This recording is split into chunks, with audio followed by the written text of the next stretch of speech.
Okay, here we are again, ready to read some more of the Land of Stories, The Wishing Spell. Last time we read the prologue and the first half of chapter 1. Today we're going to read the second half of chapter 1 and chapter 2, and we're going to see what's going on with Alex and Connor. Remember last time we looked at some of these pictures, and here, look at that, we were like, who is that? And then we heard in the prologue that is in fact Snow White that is in the story, but we don't know how she plays in. So let's figure out what's going on with Alex and Connor. One of the things Alex and Connor looked forward to the most when they were very young had been the trips to see their grandmother. She lived up in the mountains in the heart of the woods in a tiny house that could best be described as a cottage, if such a thing still existed. It was a long journey, a few hours by car, but the twins loved every minute of it.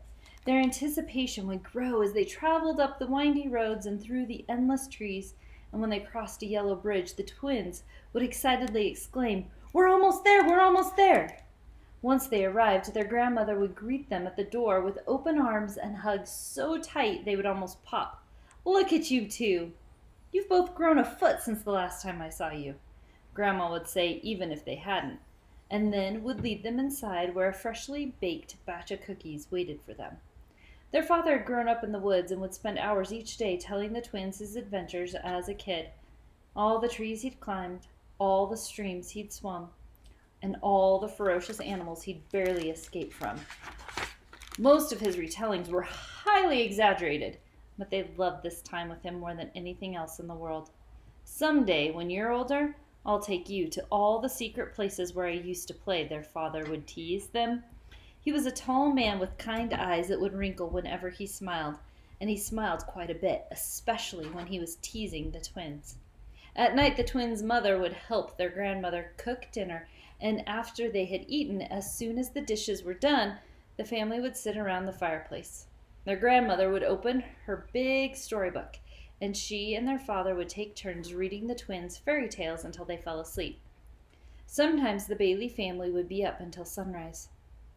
They told the stories with such detail and passion that it didn't matter how many times the twins heard the same story. They were the best memories any child could ask for. Unfortunately, the twins hadn't been back to their grandmother's cottage in a very long time.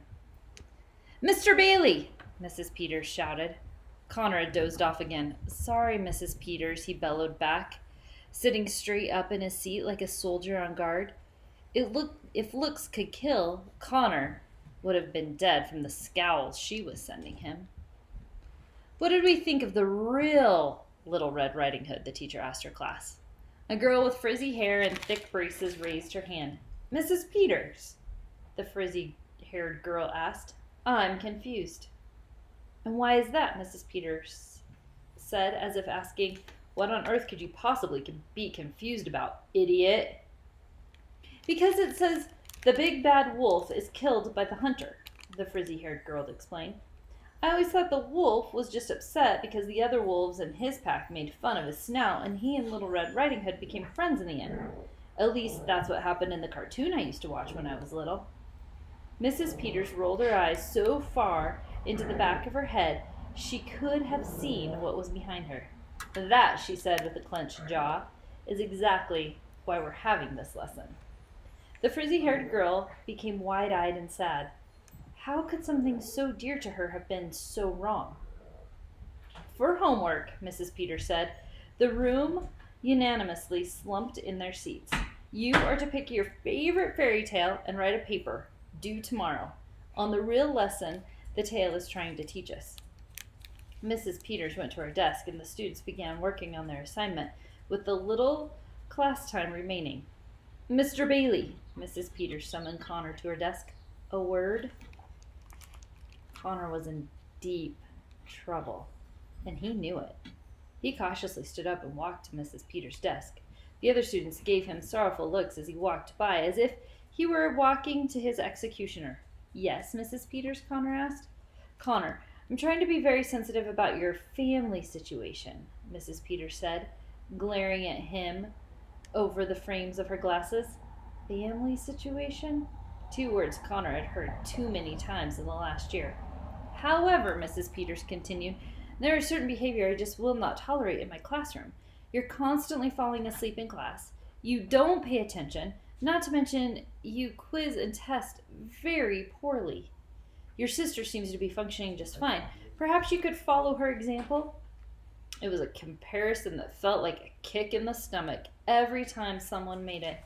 Indeed, Connor was not his sister by any means, and he was always punished because of it. If this continues, I will be forced to have a meeting with your mother. Do you understand? Mrs. Peters warned him. Yes, sir. Ma'am. I meant ma'am. Sorry. It just hadn't been his best day. Okay, then. You may have a seat. Connor slowly walked back to his seat, his head hanging slightly lower than it had all day. More than anything, he hated feeling like a failure. Alex had watched the entire conversation between her brother and their teacher. As much as her brother embarrassed her, she did not feel for him as only a sister could. Alex flipped through her literature book, deciding on which story to write about. The pictures weren't as colorful and exciting as they had been in her grandmother's book, but seeing all the characters she had grown up reading about made her feel at home, a feeling that had recently become a rarity. If only fairy tales were real, she thought. Somebody could wave a wand and magically make things how they used to be. Chapter 2, The Longer Walk Home. You see the picture there? I wonder who that is. I'm so excited about this lesson, Alex told Connor as they walked home from school. This was something Connor was used to hearing his sister declare, and it was usually his cue to stop listening. Mrs. Peters made a very good point, you know, Alex continued excitedly, speaking a mile a minute. Think about everything children miss out when they're deprived of fairy tales. Oh, how terrible for them. Don't you just feel awful for them? Connor, are you listening to me? Yup, Connor lied. His attention was focused on an abandoned snail shell he was kicking along the sidewalk. Can you imagine a childhood without knowing all those characters and places? Alex continued. We're so fortunate that Dad and Grandma made such a point of reading them to us when we were little. Very lucky, Connor nodded, although he wasn't exactly sure what he was agreeing with. Every day after school, the Bailey twins would walk home together. They lived in a charming neighborhood that was surrounded by more charming neighborhoods that were surrounded by another series of charming neighborhoods. It was a sea of suburbia where each house was similar to the next, but uniquely different at the same time. To pass the time as they walked, Alex would tell her brother everything on her mind, all her current thoughts and concerns, a summary of everything she had learned that day, and what she planned to do as soon as they got home. As much as this daily routine annoyed Connor, he knew he was the only person in the world Alex had to talk to, so he tried his best to listen. But listening had never been Connor's forte. How am I ever going to decide which story to write about? It's too difficult to choose, Alex said, clapping her hands with excitement. Which one are you going to write your paper on? Connor said, whipping his head up from looking at the ground. He had to mentally rewind the conversation to remember what the question was. The Boy Who Cried Wolf, he said, choosing the first fairy tale that came to mind. You can't choose that one, Alex said, shaking her head. That's the most obvious one. You have to select something more challenging to impress Mrs. Peters. You should pick something with a message hidden deeper inside it, one that isn't so on the surface. Connor sighed. It was always easier to just go along with Alex instead of arguing with her, but sometimes it was unavoidable. Fine, I'll pick Sleeping Beauty, he decided. Interesting selection, Alex said, intrigued. What do you suppose the moral of that story is? Don't piss off your neighbors, I guess, Connor said. Alex grunted disapprovingly. Be serious, Connor. This is not the moral of Sleeping Beauty, she reprimanded. Sure it is, Connor explained. If the king and queen had just invited that crazy enchantress to their daughter's party in the first place, none of that stuff ever would have happened. They couldn't have stopped it from happening, said Alex. That enchantress was evil and probably would have cursed the baby princess anyway. Sleeping Beauty is about trying to prevent the unpreventable. Her parents tried protecting her and had all the spinning wheels in the kingdom destroyed. She was so sheltered, she didn't even know what the danger was, and she still pricked her finger on the first spindle she ever saw. Connor thought about this possibility and shook his head. He liked his version much better. I disagree, Connor told her. I've seen how upset you get when people don't invite you places, and you usually look like you would curse a baby too. Alex gave Connor a dirty look Mrs. Peters would have been proud of. While there's no such thing as a wrong interpretation, I have to say that is definitely a misread, Alex said. I'm just saying to be careful who you ignore, Connor clarified. I always thought Sleeping Beauty's parents had it coming. Oh? Alex questioned him. And I suppose you thought Hansel and Gretel had it coming too? Yes, Connor said, feeling clever. And so did the witch. How so? Alex asked. Because, Connor explained with a smirk on his face, if you're going to live in a house made of candy, don't move next door to a couple of obese kids. A lot of these fairy tale characters are missing common sense. Alex let out another disapproving grunt. Connor figured he could get at least 50 more out of her before they got home. The witch didn't live next door. She lived deep in the forest, and they had to leave a trail of breadcrumbs behind so they could find their way back, remember? And the whole point of the house was to lure the kids in. They were starving, Alex reminded him. At least have all the facts straight before you criticize. If they were starving, what were they doing wasting breadcrumbs? Connor asked. Sounds like a couple of troublemakers to me. Alex grunted again. And in your deranged mind, what do you think the lesson of Goldilocks and the Three Bears is? Alex challenged him. Easy, Connor said. Lock your doors. Robbers come in all shapes and sizes. Even curly-haired little girls can't be trusted. Alex grunted again and crossed her arms. She tried her best not to giggle. She didn't want to validate her brother's opinion. Goldilocks is about consequences. Mrs. Peters said so herself, Alex said. Although Alex would never admit it, sometimes arguing with her brother was amusing. What do you suppose Jack and the Beanstalk is about? She asked. Connor contemplated a moment and slyly grinned. Bad beans can cause more than indigestion, he answered, laughing hysterically to himself. Alex pursed her lips to hide a smile. What do you think the lesson of Little Red Riding Hood is? She asked him. Do you think she should have just mailed her grandmother the gift basket? Now you're thinking, he said. Although I've always felt sorry for Little Red Riding Hood, it's obvious her parents didn't like her very much. Why do you say that? Alex asked, wondering how he could have possibly construed that from the story. Who sends their young daughter into a dark and wolf-occupied forest carrying freshly baked food and wearing a bright jacket? Connor asked. They were practically asking for a wolf to eat her. She must have annoyed the heck out of them. Alex held back laughter with all her might, but to Connor's delight, she let a quiet chuckle slip. I know you secretly agree with me, Connor said, bumping her shoulder with his. Connor, it's people like you who ruin fairy tales for the rest of the world, Alex said, forcing the smile on her face to fade. People make jokes about them, and suddenly the whole message is lost. Alex suddenly stopped walking. All the color in her face slowly drained away. Something across the street had caught her eye, something very disappointing. What's the matter? Connor asked, turning back to her. Alex was staring at a large house. It was a lovely home, painted blue with white trim and had several windows. The front yard was landscaped to perfection. It had just the right amount of grass, patches of colorful flowers, and a large oak tree ideal for climbing. If a house could smile, this house would be grinning from ear to ear. Look, Alex said, and pointed to a for sale sign next to the oak tree. A bright red stripe with the word sold had recently been added to it. It's sold, Alex said, slowly shaking her head from side to side in disbelief. It's sold, she repeated, not wanting it to be true. The little color in Connor's round face drained too. The twins stared at the house for a moment in silence, each not knowing what to say to the other. We both knew it would happen eventually, Connor said. Then why do I feel so surprised? Alex asked softly.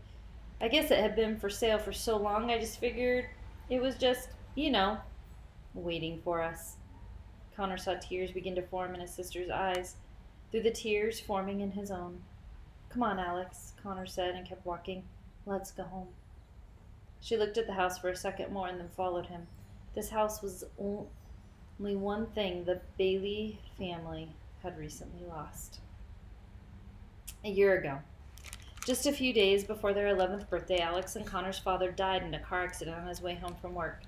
Mr. Bailey had owned a bookstore a few streets away named Bailey's Books, but all it had taken was a few small streets for a big accident to happen. The twins and their mother had been anxiously waiting for him at the dinner table when they got the phone call telling them that their father wouldn't be joining them that night, or any night after that. He had never been late to dinner before, so as soon as the telephone rang, they all had known something was wrong. Alex and Connor could never forget the look on their mother's face when she answered the phone, a look that told them, without saying a word, that their lives would never be the same. They had never seen their mother cry like she did that night. Everything had happened so fast after that. It was hard for the twins to remember what order it all happened in. They remembered their mother making tons of phone calls and having to deal with a lot of paperwork. They remembered that their grandmother came to take care of them while their mother made all the funeral arrangements. They remembered holding their mother's hands as they walked down the church aisle at the funeral. They remembered the white flowers and candles and all the sad expressions on everyone's faces as they passed. They remembered all the food people sent. They remembered how sorry people told them they were. They didn't remember their 11th birthday because no one did. The twins remembered how strong Grandma and Mom had stayed for them in the following months. They remembered their mother explaining to them why they had to sell the bookstore. They remembered that eventually their mother couldn't afford their beautiful blue house anymore and they'd had to move into a rental house a little way down the street.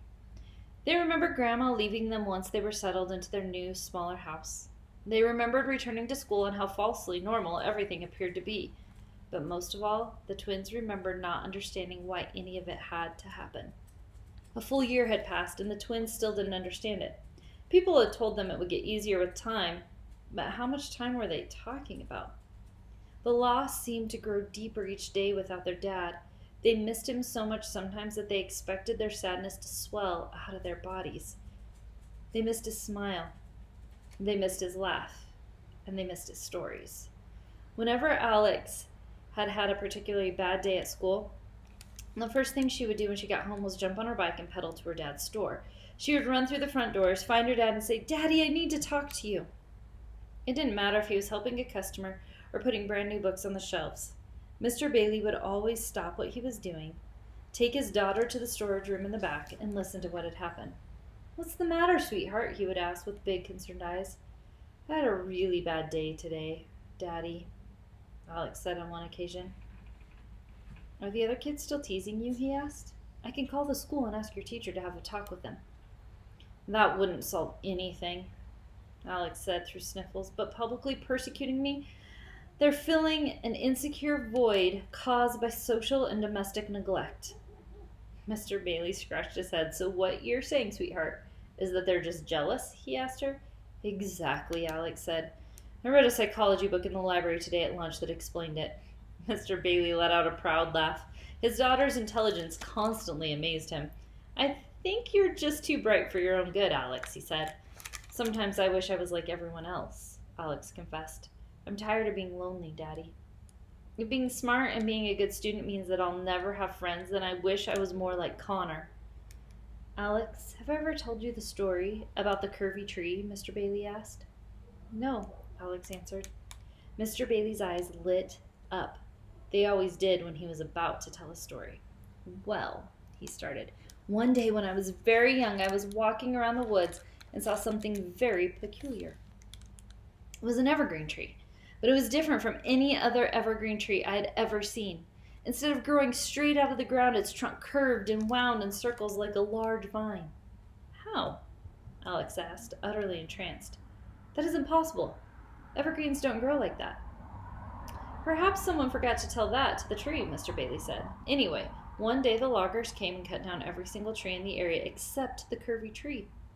"Why?" Alex asked. "Because they figured it was unusable," Mr. Bailey answered. "You could never make a table or a chair or a cabinet out of it. You see, the curvy tree may have felt different from the other trees, but its uniqueness is what saved it." "Whatever happened to the curvy tree?" Alex asked. "It's still there today," Mr. Bailey said with a smile. "It's growing taller and taller and curvier every day." A tiny smile grew on Alex's face. "I think I get what you're trying to tell me, Daddy," she said. "I'm glad," said Mr. Bailey. "Now all you have to do is wait for the loggers to come and chop down all your pears." Alex laughed for the first time all day. Mr. Bailey always knew how to cheer her up. It took the twins twice as long to walk home since they'd moved into the rental house. It was a boring home with brown walls and a flat roof. Windows were few, and the front yard consisted only of plain grass lawn and was barely alive because the sprinklers didn't work. The Baileys' home was cozy but cluttered. They had more furniture than they had room for, and none of it matched the house because it was never intended to. Even though they had lived there for more than half a year, unpacked boxes still lined up against the walls. None of them wanted to unpack them. None of them wanted to admit that they were staying as long as they actually were. The twins immediately went up the stairs and into their separate rooms. Alex sat at her desk and started her homework. Connor laid on his bed and started a nap. Alex's bedroom could have been mistaken for a library if it weren't for the bright yellow bed tucked away in the corner. Bookshelves of all heights and widths lined the room, holding everything from chapter books to encyclopedias. Connor's bedroom was more like a cave, in which he appropriately hibernated whenever he could. It was dark and messy. Patches of carpet could be seen in between piles of dirty clothes. A half-eaten grilled cheese sandwich rested on the floor and had been there far too long for anyone's peace of mind. An hour or so later, the twins heard sounds that meant their mother was visiting from work, and they went downstairs to join her in the kitchen. She was sitting at the table while on the phone flipping through a stack of envelopes she had just collected from the mailbox. Charlotte Bailey was a very pretty woman with red hair and freckled skin that the twins undoubtedly had inherited from her. She had a huge caring heart and loved her kids more than anything else in the world. Unfortunately, they hardly ever saw their mother anymore. She was a nurse at the local children's hospital and was forced to work constant double shifts to support the family since her husband passed away. Mrs. Bailey was already gone before the twins woke up every morning and would get home after the twins had gone to sleep. The only time she had with the twins anymore was on the brief lunch and dinner breaks she spent at home. Mrs. Bailey loved her job and loved taking care of children at the hospital, but hated that it took time away from her own. In a way, the twins felt they had lost both their parents after their dad's death. "Hi, guys," Mrs. Bailey said to the twins, covering the receiving end of the phone. "Did you have a good day at school?" Alex nodded positively. Connor gave her an overly enthusiastic thumbs up. "Yes, I can work a double this Monday," she said into the phone, speaking with someone from the hospital. No problem," she lied. Most of the envelopes she was looking through had bright red warning stickers saying final notice of payment due. Even working the hours she worked, Mrs. Bailey had to get creative with money sometimes. She put the envelopes face down on the table, hiding them from the twins. "Thank you," Mrs. Bailey said into the phone, and clicked it off. She turned to her children. "How are you guys?" "Good," they both said passively. Mrs. Bailey's mom tuition turned on. She knew something was troubling them. "What's the matter?" she asked, studying their faces. "You seem a little down." Alex and Connor looked to each other, unsure of what to say. Did their mother know about their old house? Should they tell her? "Come on," their mother said. "What is it? You can tell me anything." "We aren't upset," Connor said. "We knew it was going to happen eventually." "What?" Mrs. Bailey asked. "The house sold," Alex said. "We saw it today on our way home from school." There was a moment before anyone said anything. This wasn't news to Mrs. Bailey, but the twins could tell she was just as disappointed about it as they were, and had hoped they wouldn't notice. "Oh, that," Mrs. Bailey said, brushing it off. "Yes, I know. You shouldn't be sad about it, though. We'll find a bigger and better house as soon as we catch up on things here." And that was that. Mrs. Bailey wasn't a good liar, and neither were the twins. Still, Alex and Connor always smiled and nodded along with her. "What did you learn in school today?" their mother asked. "So much," Alex proclaimed with a huge smile. "Not much," Connor mumbled with a scowl. "That's because you fell asleep in class," Alex tattled. Connor gave Alex a dirty look. "Oh, Connor, not again," Mrs. Bailey said, shaking her head. "What are we going to do with you?" "It's my fault," Connor said. "Mrs. Peters' lessons put me to sleep. It just happens. It's like my brain switches off or something. Sometimes even my old rubber band trick doesn't work." "Rubber band trick?" Mrs. Bailey asked. "I wear a rubber band around my wrist and snap it every time I get sleepy, Connor explained. And I was positive it was foolproof. Mrs. Bailey shook her head, more amused than anything.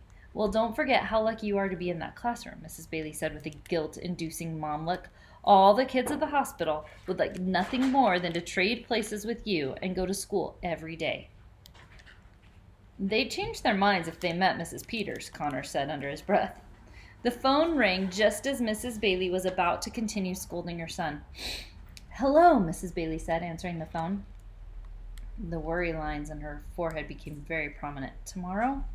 No, there must be a mistake. I told them I couldn't work at all tomorrow. It's the twins' 12th birthday, and I was planning on spending the evening with them. Alex and Connor looked at each other with the same surprised expression. They'd almost forgotten they were turning 12 the next day. Almost.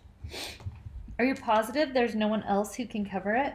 Mrs. Bailey asked, her voice more desperate than she wanted to sound. No, I understand. Yes, of course. I'm aware of the staff cuts. See you tomorrow. Mrs. Bailey hung up the phone, closed her eyes, and let out a deep, disappointed sigh. I've got some bad news, guys, she told them. It looks like I have to work tomorrow night, so I won't be here for your birthday, but I'll make it up to you. We'll celebrate when I get home from work the next night, all right? That's fine, Mom, Alex said cheerfully, trying to make her feel better. We understand. It's okay, Connor added. We weren't really expecting anything special anyway. The situation made Bailey feel like the worst mother in the world, and their understanding made her feel even worse. She would have much rather watched them throw a fit or get angry or show any emotion appropriate for their age. They were too young to be used to disappointment. Oh, Mrs. Bailey said, fighting back the sadness inside her. Great. Then we'll have dinner and get a cake and have a nice night. Now, I'm just going to go upstairs for a minute before I head back to work. She left the kitchen and hurried up the stairs and into her bedroom. The twins waited a beat before climbing up the stairs to check on her. They peered into their mother's bedroom. She was sitting on her bed crying, with rolled up balls of tissue in both her hands, talking to a framed photo of her late husband. Oh, John, Mrs. Bailey said, I try to stay strong and keep our family going, but it's really hard to do without you. They're such good kids. They don't deserve this. She quickly dried her tears once she felt the twins watching her. Alex and Connor slowly walked into her room and sat on either side of her. I'm so sorry for everything, Mrs. Bailey said to them. It isn't fair that you've had to go through all of this at such a young age. It's going to be okay, Mom, Alex said. We don't need anything special for your birthday. Birthdays are overrated anyway, Connor added. We know things are tight right now. Mrs. Bailey put her arms around them. When did you two become so grown up? She asked them with watery eyes. I'm the luckiest mom in the world. And their eyes fell on the photo of Mr. Bailey. You know what your dad would say if he were here, Mrs. Bailey asked the twins. He'd say, right now, we're living in an ugly chapter of our lives, but books always get better. The twins smiled at her, hoping this was true. Wow, lots happened in that chapter, didn't it? So I wonder if your teacher assigned you the job of writing about a fairy tale, which one you would choose. So you could go ahead and comment on here and tell me which fairy tale you would choose to write a paper on. Hope you guys have a good rest of the day.